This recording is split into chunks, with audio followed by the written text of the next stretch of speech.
The Elgin Police Department is dedicated to working in partnership with the community to promote safety and enhance the quality of life by serving with professionalism, encouraging open communication, and embracing diversity.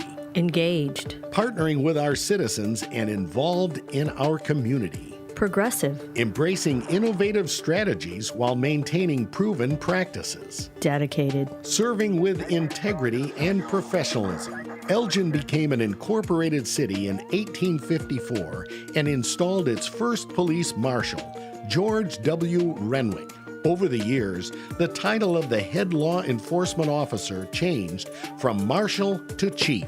And although the role has expanded, one duty has remained consistent: to ensure law and order for the citizens of Elgin. It's time now for Fridays with the Finest, featuring Elgin's current police chief, Anna Lally, on Elgin's hometown radio station since 1949, WRMN AM 1410 and 96.7 FM.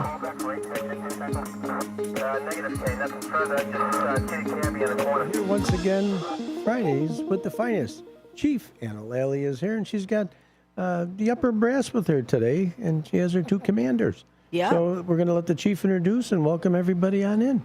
Nice to see you. Good morning, Dean, and good morning, Elgin. So, yes, today I have Commander Holmes and Commander Martino. They both have been on the show several times, but I asked them to come on today just, talk everything a little bit about the 4th of July, some stuff going on in investigation. So it's always, it's nice to have people see the other people that work in the police department, especially the people that are also in the command staff and, do represent me when I am not here. So it's, it's good to the community that they know who people are and get to know their personalities. And so that's also why they're here too as well. So first I want to start out with the 4th of July. So thank you to WRMN. That I really enjoyed that. I feel like fun. I'm glad I feel when like you that join was us. like, it's like almost, it was like that Mystery Science Theater. Have you ever seen that? Where the two people are sitting there and then people are just going by and then they're just making commentary on stuff. I was like, I think I found my little That's your spot thing. here. Yeah. A little, the People background go by and you have commentary going on. So it was a lot of fun. So thank you for letting me do that. I felt bad for Matt because I was like, am I okay? And he's like, yeah. No, we yeah. look but at some forward point, when I you kind of come was like, on. I probably should let him do his job. No. So, but nonetheless, the parade was great. So thank you to the Elgin community for showing up. We had no major incidents to report as it relates to police calls for service. And then obviously the fireworks and the concert was canceled at night. So, I'm going to have Scott talk a little bit here about, even though it's canceled, the amount of hours and planning that goes into it, and then how that determination is made, to say, hey, we're going to cancel the event. So, but I also, before I get into that, because we do get a lot of questions about, fireworks. So, what were the calls for service? And, as I've said, the weeks leading up to the 4th of July, some people love fireworks. Some people hate fireworks. Some people, why are you guys even bothering with this? Some people, you guys are not doing enough. So we respond to the calls. And again, sometimes these calls are not easy to have an outcome with because by the time the officer gets there, the fireworks are done and it's very hard to see and figure out who was the person responsible for putting them, for lighting them off. However, overall in the city, so this is just some data so people get a perspective of, where we're at. So the fireworks calls for service, we pulled data from June 21st through July 5th. And so that just gives you a little window into when we do start getting a lot more calls. So we're looking at a 13-year time period. The highest point was 834 fireworks calls, and that was 2020. And, I've said it many times, that year was a complete anomaly.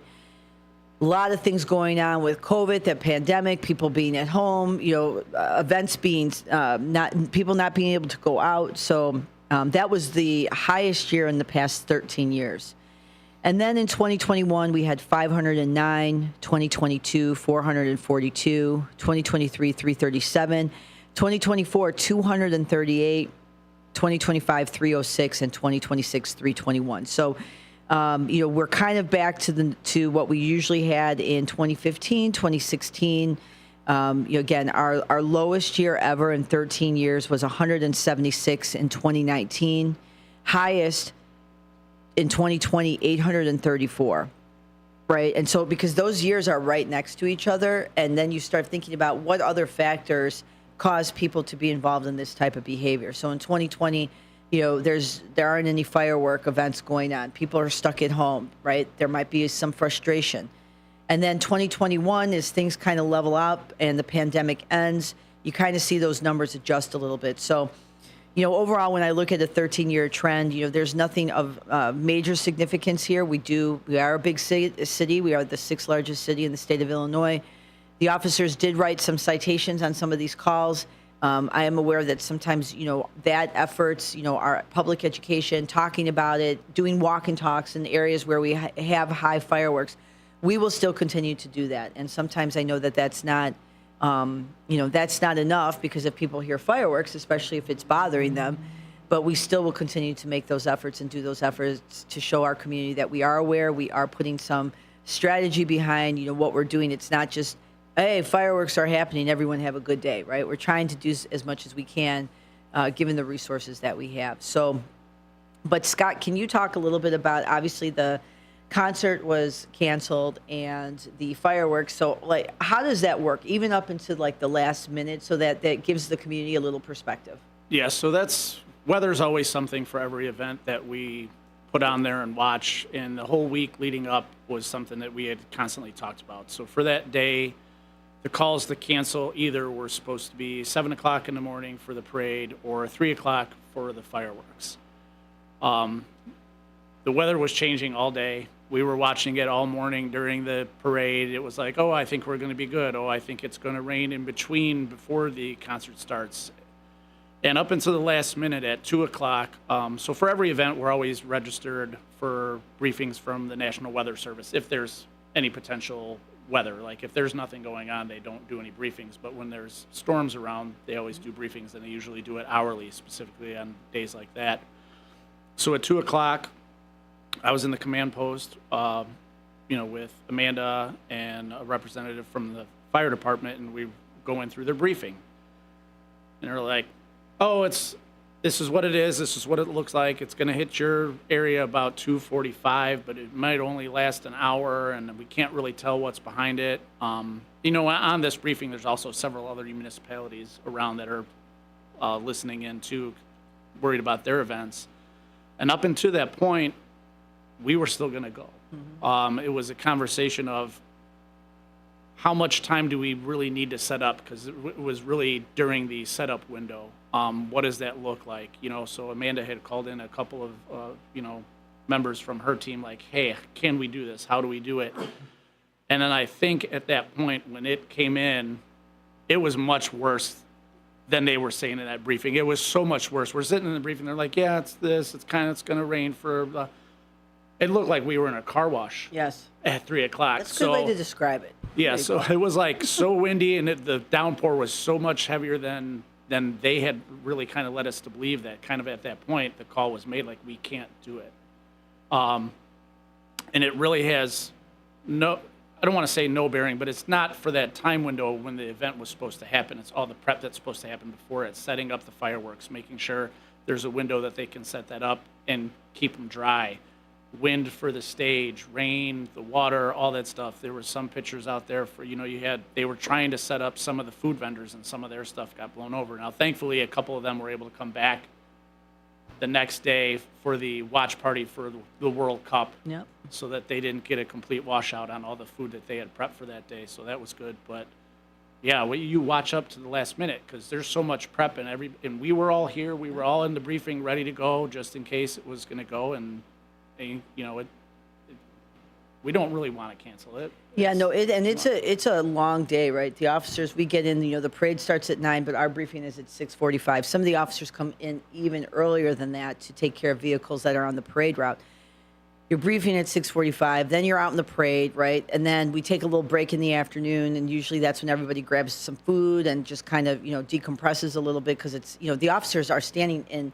And I feel bad for people that are it's a long walk from, where the parade starts to where it ends, especially when it's hot. I don't think people realize that's not a, it's a hard thing. And the officers are standing in the intersections, but nonetheless, their job is just not to stand there. Their job is to be vigilant, to be aware, to ensure that there's public safety. So They are. And they'll have their vests on. That's They have their warm. vests, which You are had very. yours on. I had my vest on, so I led the parade with Commander Lencioni. I like to stop and I like to give things out, but I'm also watching the parade behind me, so I'm kind of timing the parade. So Heather and I are doing that. So but we, when we have successful events and the community, and you feel it in the community, and they truly enjoy it, right? Like that's what we enjoy too. Like you have a great feeling of, hey, like the community is out here, and no matter what is going on in the world, like in this moment, in this little microcosm of the Elgin Parade, like people can be in harmony, and it's a great thing. And I think people forget those moments. So, we're still there, we're eating, and then because literally I was getting ready to walk down to the briefing, and one of my dispatchers, communications, she came in and said, "Hey, we just heard that that the parade that the festival's canceled." So I called Scott and I was like, "Is it canceled?" But all the officers were already in the briefing, so, and then we watched exactly what he described, a car wash happening. So, it's a lot. And again, I want to thank everyone, the fire department, police department, telecommunicators, everyone from the city staff, public works, the entire command staff. It takes a lot for that day. The only other time when we're kind of like where it's all hands on deck is nightmare, right? But just to add, your officers were still there in that car wash because there's equipment out there, there's food trucks out there, there's possibly people that didn't know things were canceled. So your crew is still there in this vest in all this rain. They're there, but they're not outside because at that point it had called. The city had determined that they were not going to have the event, but we're still at the station. Officers are still prepping, and so it's a very long day, and and then when you're driving home and the sun is shining. Like that's the part where people are like, see, why didn't they have it? It's like, well, it's not that simple, right? They have to go and set up if they can't set up, and then really, are people going to come out because now the entire field is wet, and I don't know. Like, so you have to make those decisions. And it's people are happy, they're not happy, people understand. But I think that overall, having the parade in the morning and having people be able to experience that was probably a benefit to balance out the fact that the other part had been canceled. So, so anything else with that, Scott? Like anything else that you think would be beneficial for the community? No, it's another one of those things that I think, thankfully, we were able to have the parade. We go back to last year, the parade almost got canceled, and we watched that up until the last minute. So it's good when we can at least do one, especially with all the prep that goes up into it. And then, after that, officers were slammed with flooding calls. Yes. So again, that goes to your point, like even if you could have it, are people even going to come out because they can't drive? That downpour that came after was horrific. But no, we do it every time. We keep it. We do take into account, there's some comments of like, can you call it earlier? Everybody that's involved in that, police, fire, the city, they look at that because what we don't want is people to prep for it, invest money in it, and then lose it. Right, which is why we try to go up to that point to like we really just want to go unless we are 100% like way ahead of time that this is just not going to be a thing we can do. I think we're always going to give our best to make sure that it gets done. And you have to weigh that public safety and the fiscal end of things too. I mean, things cost money. Let's face it. And there's a lot of people that say the same thing too, like reschedule, do whatever. And I think the chief kind of talked about that. It's not that easy because I think we had probably 110 people or more staff for that, but everybody knows coming up until that day, this is the day. They all know that. It's not like we can go, okay, no, we'll just do it next week on the 11th. It's like it's not that coordination. simple. You could have another storm, the same thing. Yeah, when you have 70% of the sworn officers working in an event for a department, it's not that easy to just reschedule that because you still have the public safety thing. At any moment, we could have a barricaded subject going on. And we're going to have to handle that situation, divert resources. So, it's a little bit of strategy of, because it's not just, okay, well, let's do it tomorrow. It's like, well, the officers anticipated working 18, 19 hours. I'm pretty sure if you didn't have to work on Sunday, they're going to take it off to, just kind of decompress. So, of course. But nonetheless, thank you, Scott, for kind of providing a little bit of that perspective and just for the community. So, I think it's important always that, people hear a little bit behind the scenes of, these decisions are made. They're very thoughtfully made. It's not just, okay, flip a coin. If it's heads, cancel. If it's tails, let's go, right? Like, it's not like that. So, but moving on. So this past week, we had another missing person. So It was Wednesday and Thursday that this case was going on. So Commander Martino oversees our investigative division. And so anytime there's a missing person, there's so much stuff that goes into it. And, I asked him to kind of come on today. I've talked about it many, many times about what we do, why we do it, but just so the community has an understanding, last week I was on here talking about, the news article and the chatter about potentially the serial killer. And, it's very important to me that the right information is given out to the community. People understand, we are paying attention to this. If that were to happen, we would tell the community all this stuff. So Mike, talk a little bit about, we had a missing person this week and just in general, right? We did find the missing person for the community, but how does that work? What do we do? What are, kind of the behind the scenes of what investigations does? Yeah. Thanks for having me on this morning. So initially we understand that this is a hot topic, an important topic for the community. So, we investigate these. This turns into an all hands on deck investigation for our group. The missing report comes in. Initially, there's a preliminary investigation that patrol does, that they go out and they check the area, check the home, the last known location of the subject, and pretty much immediately we get involved as investigations. So when that happens, like I said, it becomes an all hands on deck approach. The most important piece to this that I think that we want the community to understand is none of this stuff really gets done without the involvement of the family that is involved with this missing person, right? We want to make sure that they have the information first. They're giving approval on certain things that we're pushing out on social media. I think that's important for people to understand, because sometimes there's some conversation about why wasn't information pushed out earlier.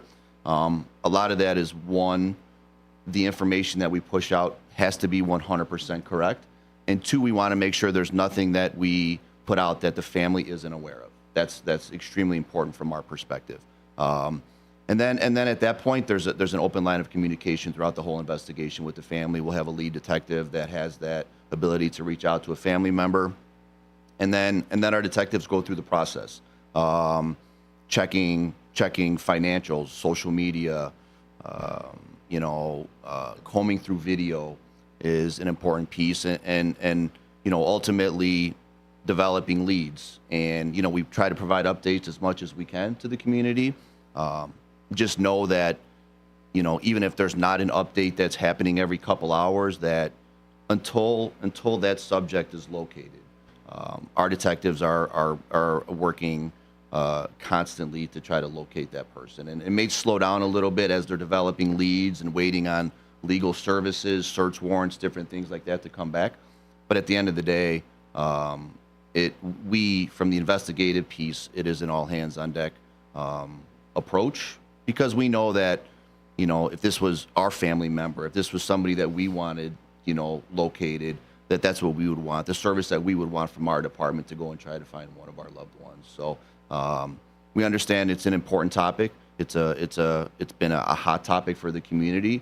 I personally think we have a very different approach than some other departments and communities where it's everybody drops everything and everybody kind of goes at it until we locate that subject. So, and I think the point that he makes too, which is very important, is the family, right? So, and I've mentioned this many, many times over many years. If you have a family member that's in a traffic crash, and this is the importance of, again, the social media aspect. If someone is and let's say it's a fatal traffic crash, and you drive by and you take a picture of the car and then you post it on social media because, hey, there's a traffic crash, look at this.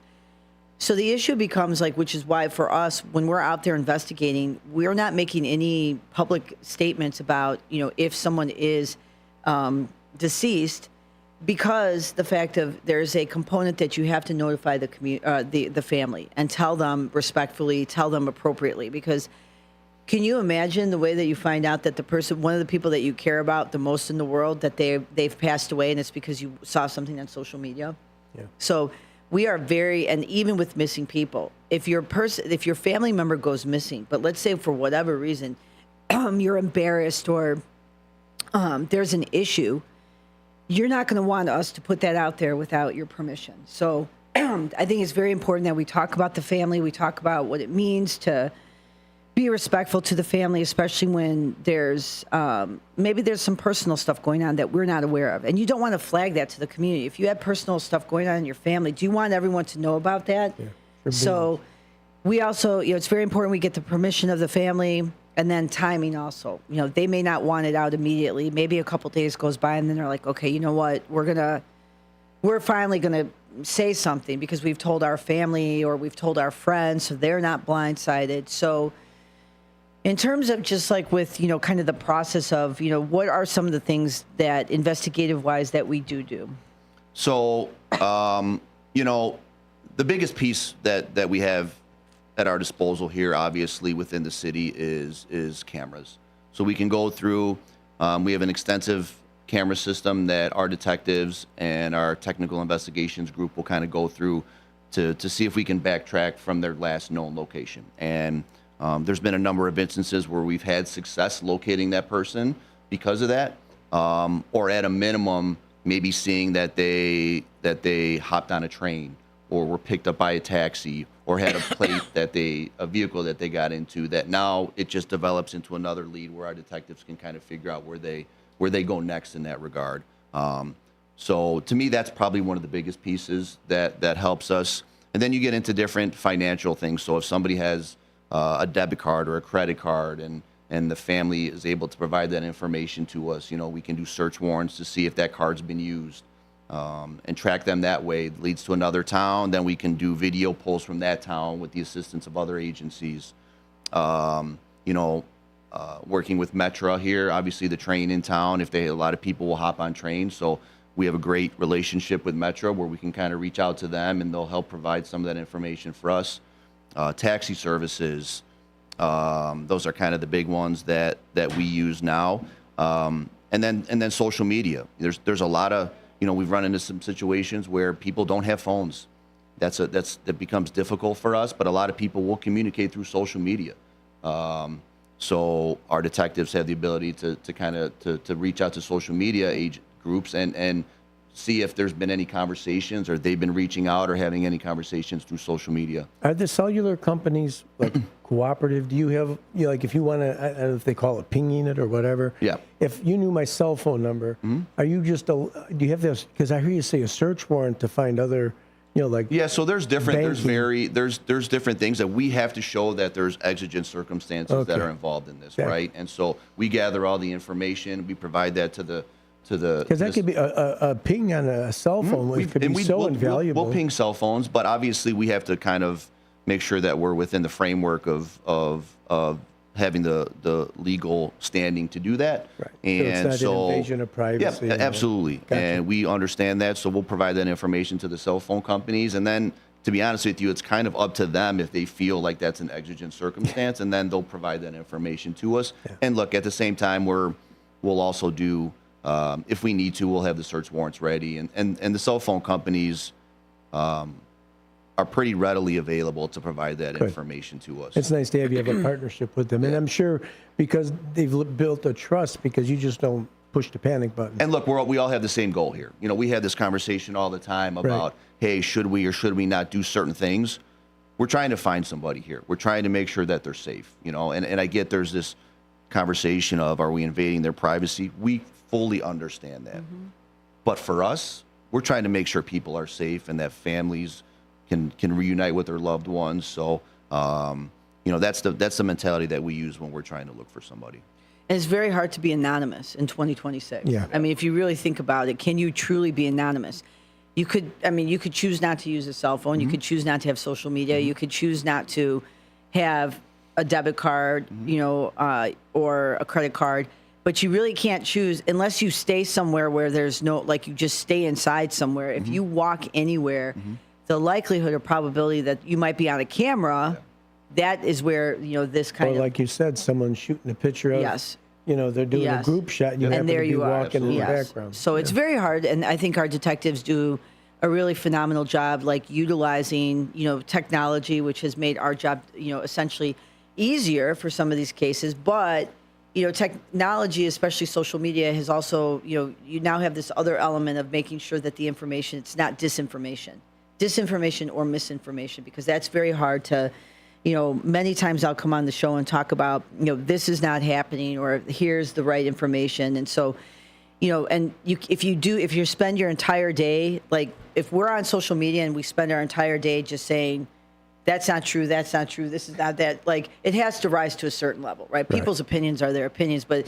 once for example, the whole thing with the serial killer, like, I think it was NBC5, they actually wrote an article about it, right? So now you're kind of like, all right, it is picking up some traction where, we do need to say something but we, people will ask us, I've been asked that many times, and they'll say, if that is happening, we know that's happening, we will let the community know, right? I mean, we have a cold case unit, that we actively talk about cases and homicide cases and missing persons cases. We would absolutely say something like that. So I think, it just takes a little bit of time for the community to trust that we would, be honest with them and open, which, I think over the many, past years that, you have to prove that over and over again. And we don't have a problem doing that. But we also, there's so much stuff that goes into, should we do this? Should we put this out on social media? It's not as easy as what I think a lot of times people think. See, people start a rumor or a speculation of something. You still investigate it. You have to put a little bit of attention to it because maybe it is. Yep. So I imagine you have to juggle that around too. I mean, you can't, you can't. We had a detective here. His name was Brian Gorkowski. These guys will remember him, and probably, in my opinion, one of the best detectives the Elgin Police Department has ever had. Personality, like everyone does. Would just say that, and these guys will smile. But when I was a sergeant in our investigations unit, so I supervised him, he was part of my group. And, one of the things that he would always say is, don't lock in and don't lock out, right? And I thought it was one of the smartest things, right? Like, don't lock in about a theory, a possibility, a conclusion, and don't lock out either. So, could there potentially, this could happen? I don't know. Anything could happen, right? I mean, it's life. So I thought, I think but you also have to balance that with, you don't want to, instill fear in a community, or you don't want the wrong information. So a lot of stuff goes on to a detective. We have some of the finest detectives, they absolutely work very, very hard. And, we had I think a missing person, kind of like just a bunch in the beginning, I would want to say this year and towards the end of last year. And so, through those, they get better and better and better, and the supervisors get better and better and better. So it's, it's always a learning process. So anything else in terms of that, or anything